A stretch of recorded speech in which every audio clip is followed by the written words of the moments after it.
Before and after. My timeline has a very clear before and after.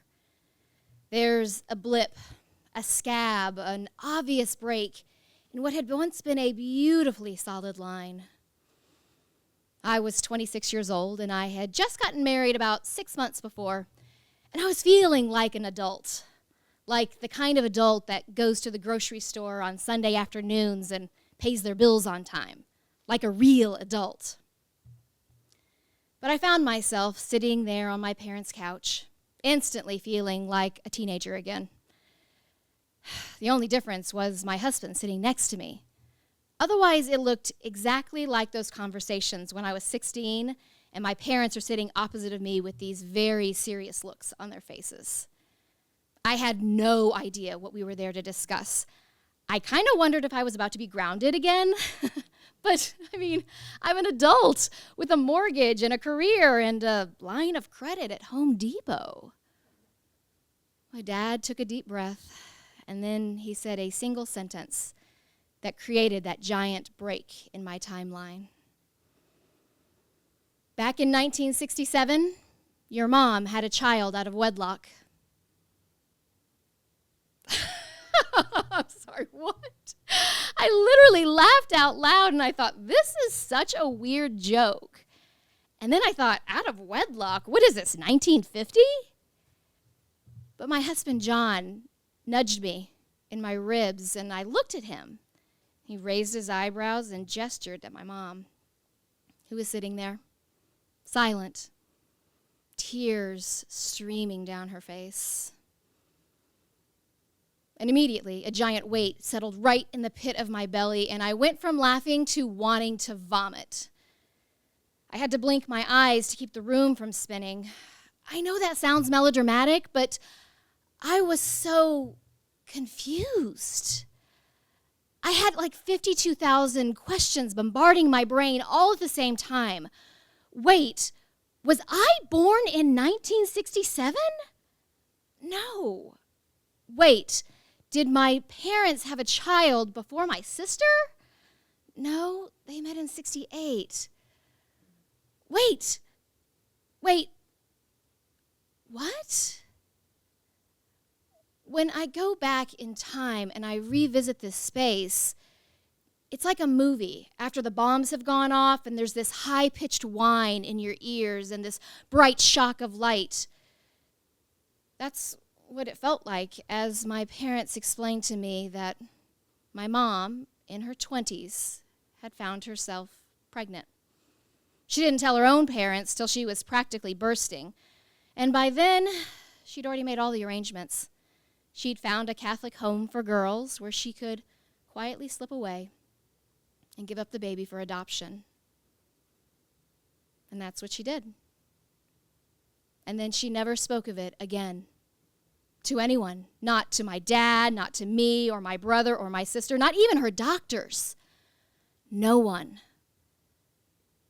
The secret sat quietly festering on a shelf in a dark closet in a back room that only she would visit.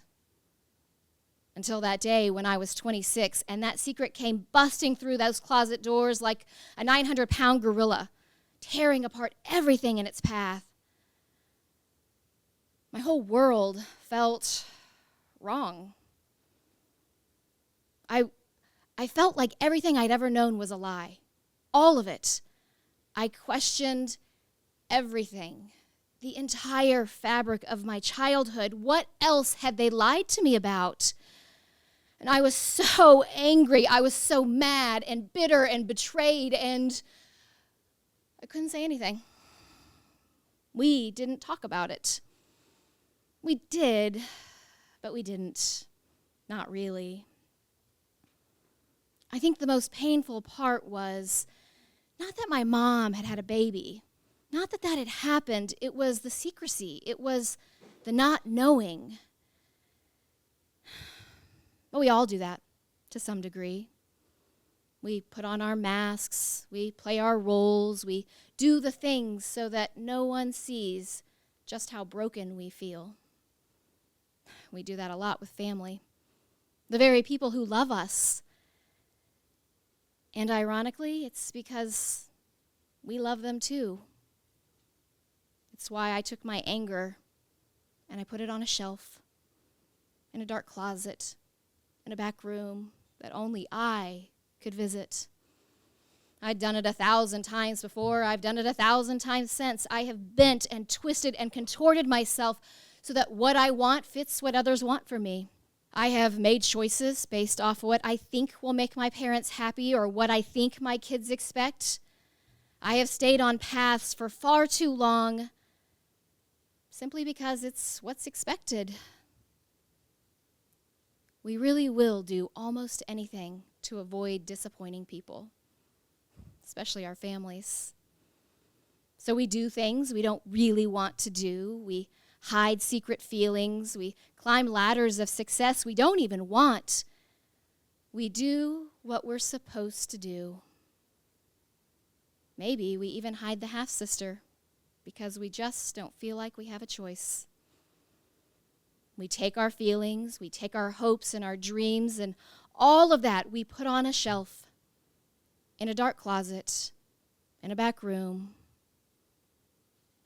until one day we just can't anymore. My son Jack came home from college last summer, and I could tell there was something big he needed to tell me. I could feel it in the energy between us. There was this tension. So when he finally worked up the nerve to tell me that he needed to leave college, I could tell he was scared.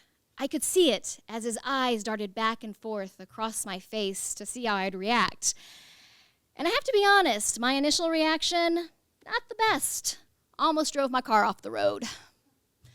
But I had such big dreams for that kid.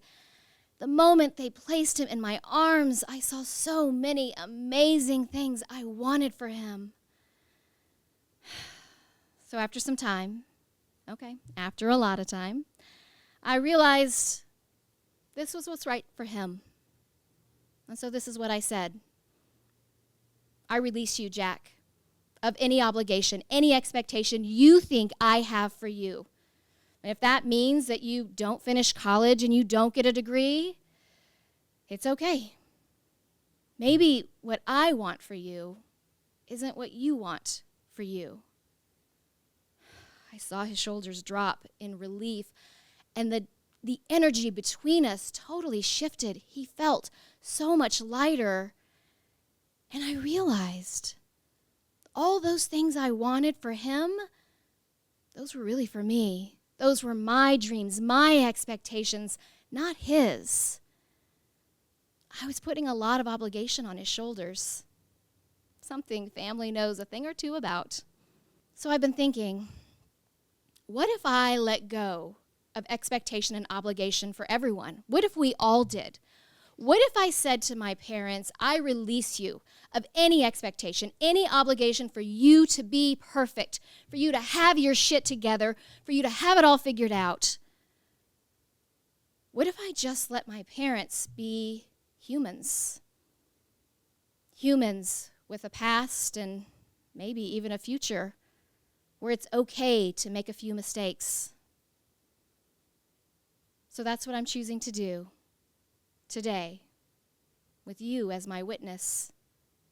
Because as of right now, or as of about 8 minutes ago, my family secret is no longer a secret. I've opened the closet doors, I've let the light in, and now healing can begin. Thank you.